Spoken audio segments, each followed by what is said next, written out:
Alhamdulillah, wassalatu wassalamu ala rasulillah wa ala alihi wa sahbihi wa man wala. Allahumma salli ala sayyidina Muhammad tibbil qulubi wa dawaiha wa afiyatil abdani wa shifaiha wa nuril absari wa diyaiha wa ala alihi wa sahbihi wa baraka wa sallam. Subhanaka la ilma lana illa ma 'allamtana innaka antal alimul hakim. ولا حول ولا قوة إلا بالله العلي العظيم. أشهد أن لا إله إلا الله وحده لا شريك له وأشهد أن سيدنا محمدا عبده ورسوله. وقال الله تعالى بعد أعوذ بالله من الشيطان الرجيم قل إن كنتم تحبون الله فاتبعوني يحببكم الله ويغفر لكم ذنوبكم والله غفور رحيم. Sadaqallahul azim. Alhamdulillah, selawat kesyukuran kita panjatkan kepada Allah Subhanahu wa taala dengan izin, inayah, riayah daripada Allah Subhanahu wa taala. Pada hari ini masih lagi kita diberikan peluang untuk berada di dalam rumah Allah. Mudah-mudahan kita yang hadir awal ini beroleh keberkatan pada hari Jumaat, beroleh kelebihan seperti yang disebut oleh sabda Nabi SAW dengan ganjaran yang sebesar-besarnya. Kita doakan juga mudah-mudahan rakan-rakan kita yang lain, saudara mara kita yang lain yang dalam perjalanan untuk sampai ke sini, mudah-mudahan Allah permudahkan dalam keadaan perjalanan mereka dan dapat sampai sebelum kita mendirikan solat fardu Jumaat. Baik, muslimin muslimat rahimakumullah sekalian yang bersama dengan kita di surau ini, yang juga bersama dengan kita secara langsung di alam maya, mengambil peluang sebelum kita mendengar khutbah pada hari ini. Tuan-tuan, sahabat yang saya hormati sekalian, seminggu dua ni semakin rancak pula orang menambah dosa. Walaupun di sana rancak, di sini rancak, cuma kita jangan rancak terus berdosa. Biar kita rancak untuk mengajak manusia memperkenalkan Yang Maha Esa. Bimbang isu-isu yang berlaku seminggu dua ni membuatkan kita sama-sama lupa dan juga semakin mungkin saling tuding menuding, salah menyalah, mencarikan kesilapan, dan kesalahan itu berpunca daripada kalangan kita. Mungkin ada orang yang kita katakan berautoriti untuk menentukan sesuatu hukum. Sebaliknya, benda yang berlaku ini adalah sebagai satu muhasabah buat kita.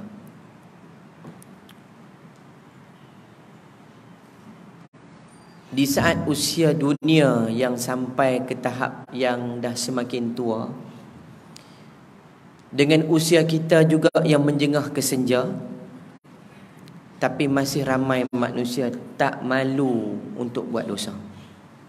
Bahkan kita yang tengok orang buat silap tak rasa untuk mengambil ruang dan peluang untuk menegur dan membetulkan sesama kita. Untuk itu tuan-tuan, sahabat rahimakumullah sekalian, kita renung-renungkan, ya, bahawa hidup yang Allah anugerahkan ini sebagai satu peluang untuk kita buat kebaikan, untuk kita hidup bahagia di akhirat nanti. Kalaulah di saat ini peluang yang Allah berikan kepada kita untuk buat baik, kita tambah dengan dosa, macam mana hidup kita di masa akan datang? Tuan-tuan terfikir atau tidak? Sebagai contoh,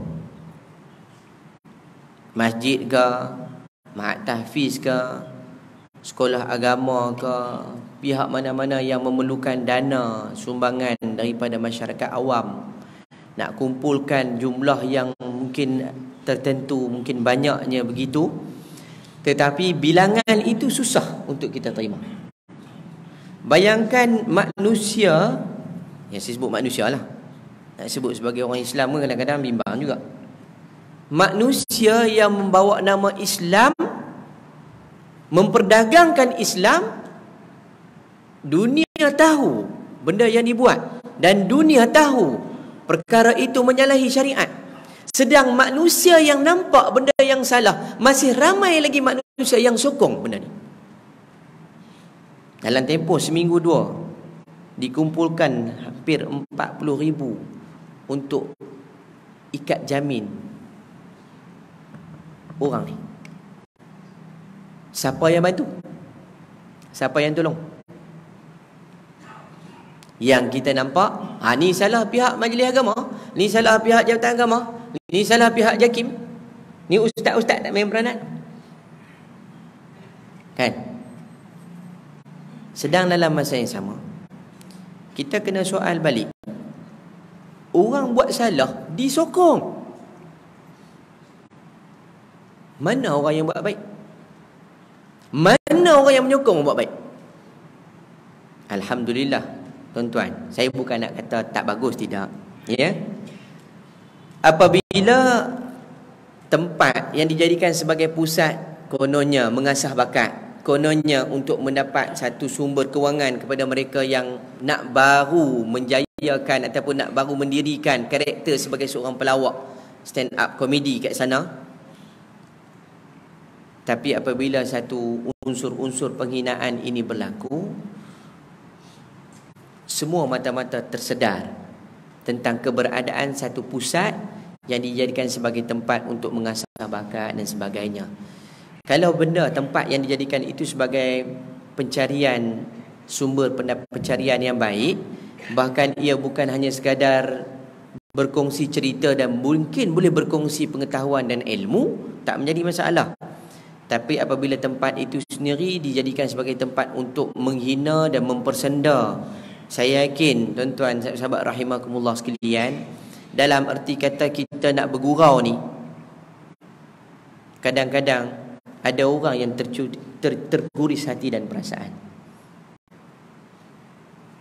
Nabi SAW juga bergurau. Nabi SAW sendiri juga berseloka dan berjenaka. Tapi cara Nabi bergurau tak membuatkan orang terkesan sampai terasa hati. Walaupun kita tahu beberapa kisah, antaranya seorang perempuan tua yang datang jumpa Nabi, tanya, "Wahai Rasulullah, layakkah aku untuk masuk syurga?" Rasulullah kata, "Hanya orang muda yang akan masuk syurga." Menangis makcik tu. Adakah Rasulullah menidakkan persoalan daripada perempuan tua tadi? Tidak. Rasulullah nak bagi tahu bahawa gambaran orang yang akan masuk syurga, walaupun dia mati tua, semua orang penghuni syurga adalah orang yang muda-muda. Jadi maksudnya makcik tu kalau dia masuk syurga, dia akan jadi orang muda. Rasulullah nak bagi gambaran seronok orang masuk syurga ni orang muda-muda. Rasulullah tak cerita pun kata makcik tak masuk syurga sebab makcik tua, yang masuk syurga ni orang tua, tak muda, tak. Tapi yang bimbang, kita hari ni bergurau, bergelak ketawa, kita mempersendakan sampai tahap kejadian manusia. Ni gemuk macam ni. Contoh kan, penggunaan bahasa kita, gemuk, benda yang huduh, tak cantik kan. Benda tu dilarang dalam agama. Walaupun ia adalah fizikal seseorang. Sebab tu Nabi sendiri sebut, "Innallaha la yanzuru ila suwarikum wala ila ajsadikum walakin yanzuru ila qulubikum," atau kama qala. Nabi tak tengok rupa parah kamu, Nabi tak tengok bentuk fizikal kamu. Yang Allah tengok, kata Nabi, ialah apa yang ada berdasarkan dalam hati kamu. Sebab itulah bentuk kita hari ini yang kadang-kadang tuan-tuan sahabat rahimakumullah sekalian, saya bukan nak marah pasal apa, tak. Kita nak sebut tentang sensitiviti umat kita. Tu satu hal. Mungkin lepas pada tu cerita tentang remaja pucung. Remaja pula, bukan remaja no. Orang tua lebih kurang kan. Orang tua tak sedar diri mungkin lah. Bukan, dia ada masalah lain tu. Dia ada masalah lain. Kan dia cabar orang kita. Jangan cabar orang Melayu ni. Tambah-tambah darah mak kilau sekarang ni. Keluar masuk surau kadang-kadang ni boleh bersilat ni. Sebab tu saya tak mau sentuh.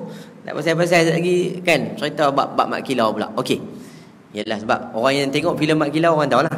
Tak tengok pun saya yakin boleh dapat gambaran dah macam mana cerita Mak Kila tu. Kan? Tuan-tuan sahabat rahimakumullah sekalian. Puchong. Lepas tu isu lagi di mana? Tak silap saya, maaf saya. Kelantan. Kan? Pahang, tak silap saya. Terengganu. Susulan daripada apa yang berlaku. Tuan-tuan sahabat rahimakumullah sekalian. Benda yang paling kita bimbang. Inilah benda kita bimbang ialah masalah akidah. Masalah kepercayaan kita terhadap Tuhan. Kepercayaan kita terhadap agama, kepercayaan kita terhadap dunia yang namanya hidup sementara, kekal di akhirat sana. Kita bimbang bila mana manusia hari ini lebih gunakan akal berbanding menggunakan pemikiran yang berdasarkan kepada hati dan akal yang berteraskan kepada wahyu Tuhan. Tuan-tuan sahabat rahimakumullah sekalian, maka sebab itulah saya nak bawa untuk hari ini tuan-tuan sahabat rahimakumullah sekalian, kita banyakkan dengan berdoa. Ya, kita banyakkan dengan berdoa. Saya tahu mungkin di kalangan kita bila saya persoalkan tadi isu-isu yang berlaku ni, mungkin kita kata saya tak ada kuasa ustaz, saya tak mampu ustaz. Ya, kita manusia, kita hanya ada kuasa mungkin takat bersuara. Sebab tu Allah, Nabi sebut dalam hadis, bila kamu nampak kemungkaran, man ra'a minkum munkaran falyughayyirhu biyadihi. Bila nampak kemungkaran, bila nampak benda tak betul, ubahlah dengan tangan kamu. Maksud ubah dengan tangan ni ialah gunakan apa yang ada pada kudrat kita. Mungkin dengan kuasa, mungkin dengan keupayaan. Kita ubah. Contohnya mungkin di tengah jalan nampak ada bukan kereta lah, ada objek yang menghalang. Gunakan kudrat kita ni, ubah. Daripada orang lain langgar, daripada mengganggu laluan dan sebagainya, gunakan apa yang kita dengan kudrat kita tadi. Fa in lam yastati' fa biqalbi. Jika tak mampu, dengan hati. Maksudnya ialah Rasulullah bagi tahu manusia ni ada tahap dia. Kalau kita yang ada kudrat, ada kemampuan, kita tegur biyadih. Fa in lam yastati' fa biqalbi. Maksudnya tu dah tahap rendah dah tu. Tapi sebelum tu, man ra'a minkum munkaran falyughayyirhu biyadihi.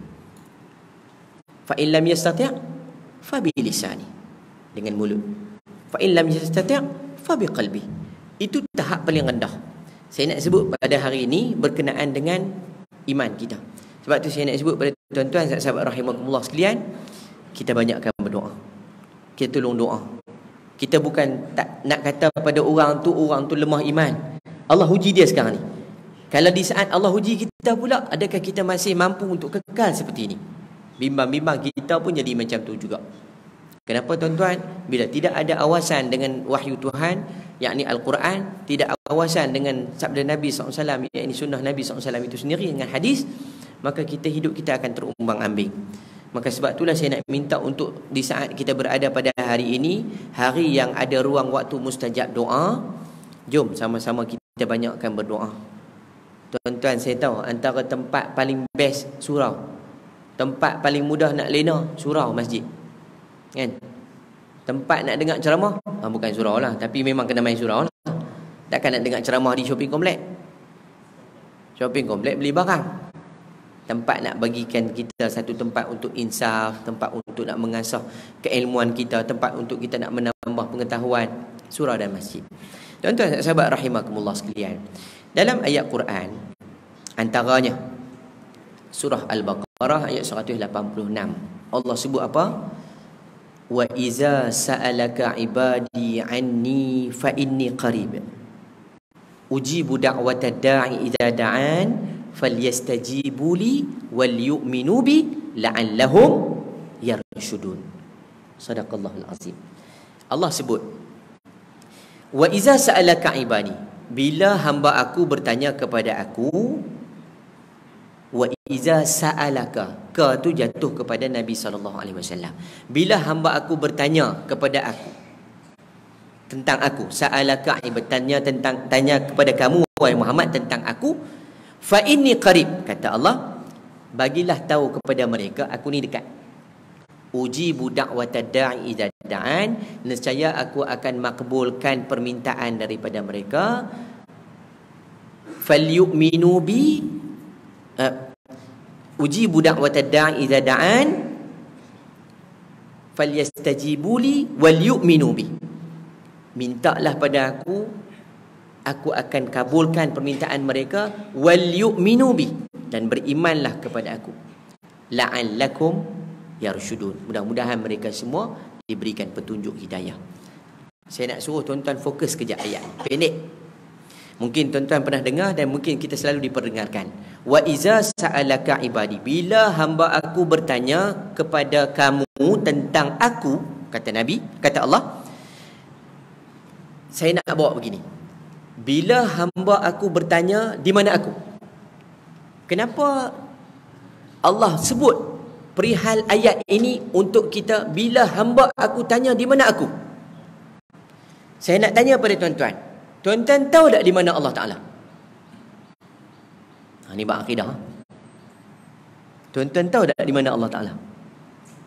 Kita belajar tu masa tak silap di tahap rendah dulu kita belajar. Aina Allah? Di mana Allah? Jawab susah tak kan? Mak akidah salah jawab lagi tersilap akidah. Allah tu di atas. Tak apa. Saya tinggalkan ini tuan-tuan. Tuan-tuan kena belajar akidah. Sebab saya nampak dah berkerut dari belakang dah. Nampak raya lagi susah tak sampai maghrib, tak sampai Jumaat ni. Tuan-tuan, sahabat rahimakumullah sekalian. Saya bawakan ayat ini untuk kita tengok mufassir sebut. Bila Allah sebut bila hamba aku bertanya di mana aku, inilah gambaran bahawa manusia akan cari Tuhan bila dia perlu. Faham atau tidak?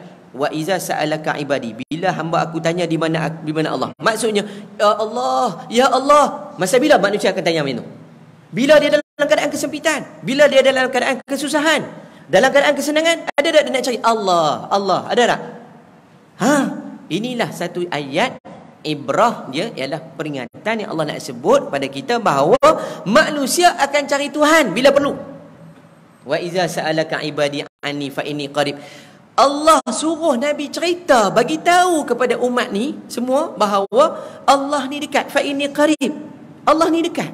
Berarti kalaulah hampa tak tanya pun Allah di mana, Allah kat mana? Allah tu dekat. Allah tu dekat dengan kita. Allah tu dekat, qarib. Kalau kita tak cari Allah, Allah dekat tak? Ya. Dalam satu hadis qudsi, Allah sebut, wa idza dzakartuka dzakartuk. Bila kamu ingat Allah, Allah ingat kamu. Wa idza nasita zakartuka. Bila kamu lupa Allah, Allah masih ingat kamu. Malulah kita pada Tuhan. Yang kita ingat Allah ni masa saat kita sakit, kan? Ialah paling tidak pun tuan-tuan, sakit-sakit kita tu kan, nama siapa kita sebut? Nama bini kot tu. P.O. Kan? Tapi nama paling utama Allah. Betul tak? Ada sebut nama lain tak? Tak. Itulah hakikat manusia. Manusia akan cari Tuhan bila mana dia perlu, bila mana dia susah. Sebab tu saya nak bawa kisah-kisah tadi tuan-tuan. Kenapa manusia boleh menghina agama? Sebab dia lupa dia adalah hamba kepada Tuhan. Inilah beza saat kita hari ni tuan-tuan, ya. Bila mana isu ni jarang-jarang berlaku, tiba-tiba berlaku, saya Masya Allah, saya rasa kagum dengan orang Islam, terutama di Malaysia. Bukan hanya bangsa Melayu, segala jenis bangsa yang beragama Islam memang prihatin. Sebab tu cuba tengok isu ni memang berdebat, diperkatakanlah. Bukan diperkatakan di semua tempat. Maksudnya kita prihatin. Alhamdulillah tuan-tuan. Bukan kerana kita tak sayang perempuan tu, bukan kerana kita tak sayang kawan-kawan kita yang pakcik-pakcik tu kan. Sayang. Tapi sebab dia mempersendakan tentang keesaan Allah, tentang Nabi SAW yang memperjuangkan agama saban tahun, saban masa hayat Nabi itu untuk Islam, untuk kita. Jadi sebab itulah kita kena rasa susah payahnya baginda Rasul sallallahu alaihi wasallam untuk menyampaikan kalam Allah ini kepada kita. Maka tuan-tuan, cuba tengok balik ayat tadi. Saya nak suruh kita buka minda. Bila Allah sebut wa iza sa'alaka ibadi anni fa inni qarib, kata Allah, Allah ni dekat. Ujibu da'watad da'i iza da'an. Aku akan perkenan setiap permintaan daripada kalian. Di sini tuan-tuan, nak membuktikan bahawa Allah tak pernah langsung untuk tidak mengkabulkan permintaan hambanya. Tetapi persoalan, kenapa permintaan kita tak pernah pun terima, tak pernah pun dapat? Bukan masalah Allah, masalah kita. Tu orang duk kata, saya minta banyak kali ustaz, tak dapat-dapat pun. Pesepah. Ustaz, saya pergi depan Kaabah, orang kata depan multazam ni doa mustajab. Tak payah tunggu depan mustajab lah. Ni hari Jumaat. Fi yaumil Jumaat sahih, fi waqtin barakatid doa. Waktu untuk barakah doa ni hari Jumaat. Bukanlah tak mau pergi Mekah. Ya, dapat pergi Mekah, satu barakah, satu kelebihan. Memang semua manusia nak pergi Mekah. Doa mudah-mudahan tuan-tuan akan jadi dhuyufur rahman satu masa nanti. Ya tuan-tuan, sahabat rahimakumullah sekalian, saya minta ni tuan-tuan untuk kita faham bahawa ayat ni Allah nak rangkumkan kepada kita tentang hebatnya doa. Bukan Allah tak makbulkan doa kita, tapi oleh sebab ada perkara daripada diri kita yang menghalang doa tadi untuk dimakbulkan. Sebab itulah tuan-tuan, sahabat rahimakumullah sekalian, ayat ni Allah dah terang, ujibu da'watad da'i idza da'an. Aku akan makbul, aku akan terima, aku akan buat, aku akan laksana seperti mana yang hamba-hamba aku minta. Tapi tengoklah berapa ramai di kalangan manusia yang melata di muka bumi hari ini yang angkat tangan doa, minta doa pada Allah. Yang angkat tangan minta sesuatu untuk hajat diri dan juga keluarga dia. Ambil satu tempoh masa untuk mohon pada Allah, mungkin satu petunjuk dan satu keadaan yang namanya permintaan. Berapa ramai yang ambil peluang? Sebab itulah saya nak ambil peluang kita ni dalam hari Jumaat ni, ya, antara tempoh mustajab doa, saat mana khatib nak naik baca khutbah nanti di mimbar, tu antara waktu mustajab doa. Lah ni pun boleh doa dah. Cuba kalau kita tengok Yaumul Arafah yang baru berlalu dalam 2-3 minggu lepas, kan? Yalah, ni dalam minggu depan ni kita nak masuk tahun baru dah. Maksudnya dalam 3 minggu lepas lah, 2 minggu lepas, 10 Zulhijjah, 9 Zulhijjah, 10 Zulhijjah, yang lepas pada Yaumul Arafah, yang tuan-tuan boleh tengok kalau mana mereka, yakni dhuyufur rahman duduk di Mekah, duduk di padang Arafah, lepas pada khutbah tergelincirnya matahari, waktu tu adalah waktu mustajab doa. Semua orang akan duduk di padang Arafah, duduk di tempat yang tidak ada halangan, semua akan bermohon pada Allah. Praktikalnya hari Jumaat. Kalau tengok dalam beberapa pandangan daripada sabda Nabi SAW menyatakan bahawa bermulanya saat khatib naik ke mimbar sampailah terbenamnya matahari petang ni, tu waktu panjang nak mustajab doa. Tuan-tuan boleh minta apa saja. Cuma saya nak minta, nak selit, tolong minta selit doa untuk kita ni tuan-tuan. Antara doa yang kerap Nabi baca, ialah Allahumma ya muqallibal qulub sabbit qalbi ala dinik. Itu antara doa yang kerap Nabi baca. Wahai Allah muqallibal qulub, yang mampu untuk membolak-balikkan, sabbit qalbi ala dinik, kekalkan hatiku, ala dinik, atas agamamu. Bimbang takut jadi macam isu tadi. Ya, tuan-tuan, kita tak nak salahkan siapa-siapa. Sebab saya sebut di awal tadi, kita sayang semua orang Islam. Siapa pun dia, kulit hitam, kulit putih, kulit manggis, kulit langsat, kulit temikai sekalipun. Maksudnya segala jenis kulit lah. Semua kita tak kisah, yang penting selagi mana dia adalah saudara seakidah kita, itulah dia. Kita kena jaga dia sebagaimana Islam suruh dia jaga. Sampai tahap darah dia, harta dia pun kita tak boleh sakitkan, tumpahkan. Tuan-tuan sahabat rahimakumullah sekalian. Baik. Dalam ayat tadi, ujibu da'watid da'i idza da'an, Allah akan makbulkan setiap permintaan hamba dia. Saya sebutkan tadi bahawa kita ni masih ada peluang untuk berdoa.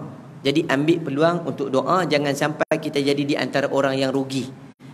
Orang yang langsung tak mau doa, bukan takat tak mau doa, orang yang langsung kira bila berdoa pun tak mau ambil peluang untuk doa. Wal'iyazubillah min zalik. Tu tahap minta tolong doa dia lah kot, no? Bagi Allah bagi hidayah kat dia. Ya, sampai tahap tuan-tuan cuba tengok setiap kali kita sembahyang jemaah, tok imam kita, tok khatib kita angkat tangan nanti baca doa, kita walaupun ya mungkin ada di kalangan kita yang tengah dalam keadaan mungkin nak keluar, nak balik dan sebagainya, dengar saja orang baca doa, angkat tangan. Ustaz, doa kena angkat tangan Ustaz? Kalau tak angkat tangan boleh tak?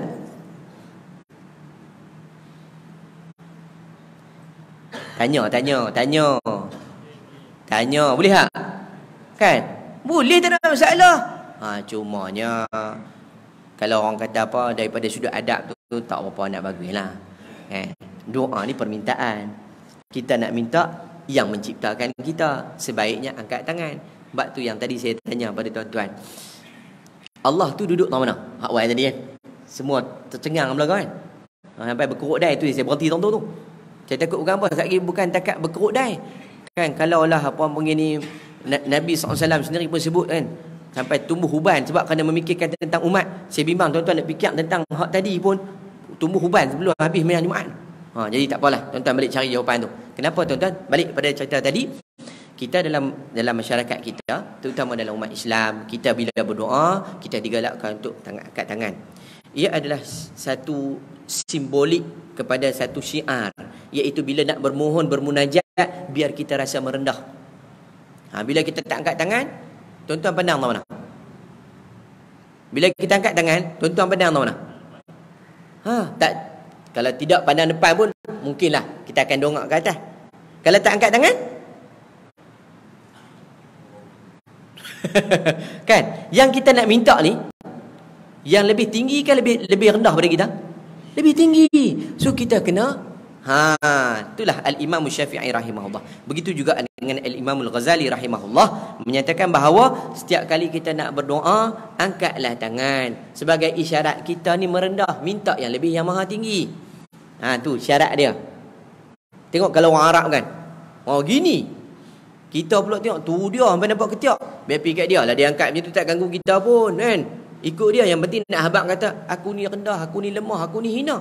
Nak angkat pada yang maha tinggi untuk doa kita. Tuan-tuan angkatlah tangan sikit. Kita tuan-tuan angkat tangan.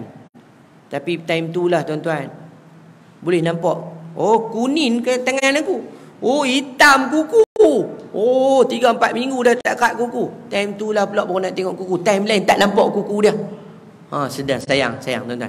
Bukan nak marah dah. Time angkat tangan ni, angkat tangan bersungguh-sungguh. Mintalah apa yang kita nak minta. Sebab tu saya nak minta tuan-tuan, di saat kita berada pada hari Jumaat ini, orang angkat tangan, kita pun angkat tangan. Tok Imam baca doa, kita amin. Nabi sebut amin. Nabi pernah sebut tak tentang amin? Ya. Dalam hadis, satu hadis yang masyhur, walaupun hadis itu disebut dalam beberapa riwayat, ada yang kata hadis itu sampai tahap dhaif, tapi nak bawa hadis itu ada pada Hasan, sujud Hasan. Ya, berkenaan dengan ketika mana Nabi nak naik mimbar. Kan? Tuan-tuan pernah dengar Nabi nak naik mimbar, ketika itu sahabat dengar Nabi sebut amin. Amin. Amin 3 kali. Walaupun hadis ini macam pandangan. Tak apa tuan-tuan, kita ambil pada sudut Nabi pernah buat. Berarti Nabi menyebut amin sehingga didengar dengan jelas oleh jemaah. Sayang kalau kita hari ni Tok Imam baca doa, kita belakang pun tak dengar, walaupun nama dia amin. Kan nama kita amin pun. Tolong tuan-tuan, aminkan. Amin. Mungkinlah di kalangan kita yang kita angkat tangan ni, doa dia mustajab, doa dia tak ada hijab. Kita tumpang mungkin dengan doa dia, Allah terima doa kita sekali. Sebab tu contoh orang pergi Mekah kan, balik-balik mai, cuba tuan-tuan dengar-dengarlah kisah-kisah menarik. Bila mana orang pergi Mekah kan, balik-balik mai cerita benda yang tak pernah berlaku jadi. Contoh, ada masa zaman saya pergi haji tahun 2010, ada seorang pakcik tu, depa memang pasangan suami isteri yang OKU. Si tak silap saya, si isteri ni tak boleh bercakap, memang daripada kecil.